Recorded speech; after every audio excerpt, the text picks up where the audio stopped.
What do we actually put on our CV? What is the thing we're most proud of? I was talking to a friend a while back and we were discussing our careers or our accomplishments in life. And she asked me, I don't remember her exact question, but basically like what's your achievement? What's the thing you would put first on your CV?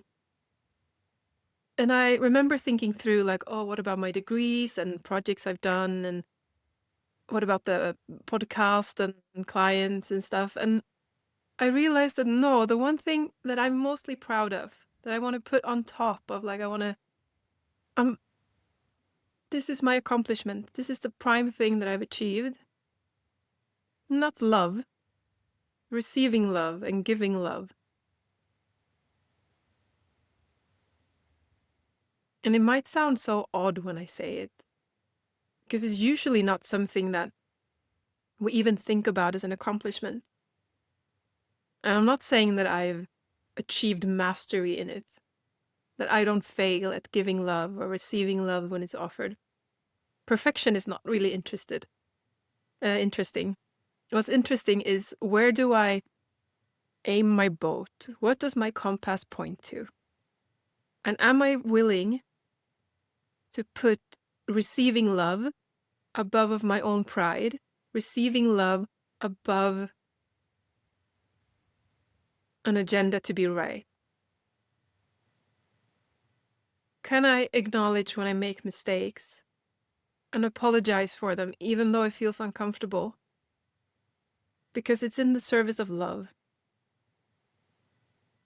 And can I also not people please, stop myself from people pleasing in a behavior that's not lovable? I'm not being treated with kindness here, and I'm allowed to put up a boundary out of love, not out of righteousness or needing to be right, but actually do it from a source of love. And that's not a small task. That's the task of a lifetime.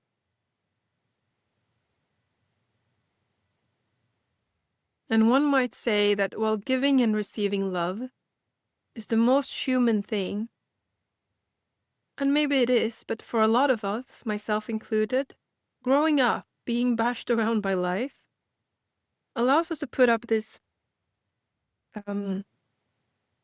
facade, or like a shield around a wound that we have. It's hard to put it into words because everyone has their own way of phrasing it, but it's something around not being lovable, not deserving to take up space. And then we need to kind of earn that right. So we put up this thing of, I need to be right, or I need to have an identity of being a capable person. I need to have a funny aura. Everything I say has to be with a sense of humor. I have to be the funniest person in the room. And we think that if I achieve that, then I'm lovable. And we fail to see that actually the ignorance or the fallacy we made is to believe that we were unlovable in the first place. Our lovableness is never on the line. I don't have to be the funniest person. I don't have to have right. I don't need to be perfect at whatever I think I need to be perfect at my job. No, those are added qualities. It might be good for my career to be good at my job, but my lovableness is not dependent on that. And it made me think about this funny thing in society, what we actually value. When we see that someone has a university degree, we think that they have accomplished something in life, or we might not always think that, but that's one of those things that stand out. Or if we see that someone has what looks like a successful life, they might be traveling a lot, they might have a beautiful partner and well-behaved kids, and we think that, oh wow, that's an achievement. And it is, but it's also an achievement to be able to apologize when apologies are needed, to be able to look with compassion at people who might not say the right things, to love yourself even when you have messed up. Those absolutely most essential qualities to being human. To allow ourselves to keep evolving in the sense that we learn new things. We think we were right, and then when we realize we don't, we can let go of that identity. We have fluidity in the way that we are, and we keep allowing ourselves to grow.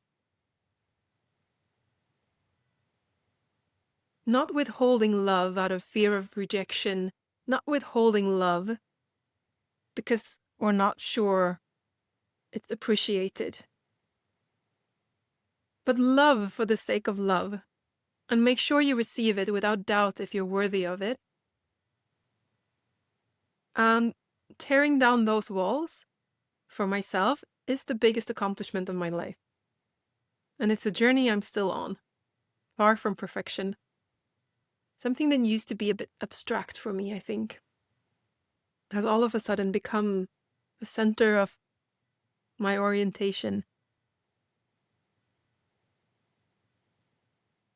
And not as a value in my mind, but as a lived experience. I can feel it in my body. When I go into defense, like trying to protect an image of myself, I can feel my body tensing up. I can feel myself withdrawing. And to love that side as well, that's the beauty of it. I can love my weaknesses. I can allow myself to make mistakes and have compassion for those sides. I can see that I tried my best. And I didn't have the complete picture. I didn't have enough resources at the time. I was tired. I'd had a rough day. And I can apologize for that. Learning how to give and receive love. I don't know what I'm advocating for, but maybe that we put these traits on the CV. We put them at the forefront. We allow them to take up space. Not only about academic achievements. It's not about how much money we make. It's not about how fancy our house is. Or for those who has a house, I don't. Yeah. Those might mean nice things. But in the end of the day, is that really what matters? Or is it how you show up when things are rough? What kind of an inner space you live in? How much love you radiate? How softly can you speak to yourself? How do you hold yourself when you fail? How do you hold your loved ones when they fail? How much do you work with punishment? Do people have to earn your love, or does it just flow freely? What are your thoughts on this? What is it like for you? In which area of your life do you feel like love flows freely? And where is it really hard to reach out? They're both really interesting marks in our life. Because where love flows freely, what am I doing right? What kind of boundaries or wounds are not there? What am I allowing to see? And when it doesn't flow so easily, what am I actually trying to protect?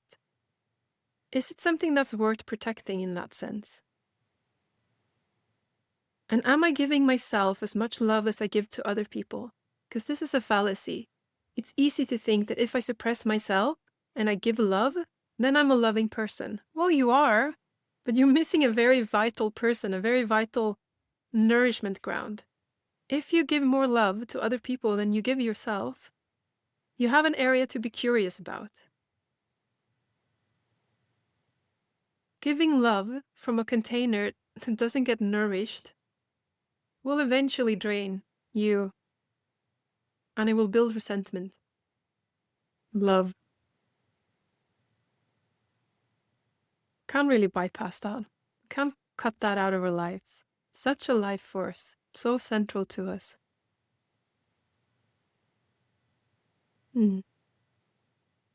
Thank you for joining me on this exploration, and warmly welcome to share your thoughts in the comments below. And if you like this content, remember to subscribe for more episodes to come. Thank you.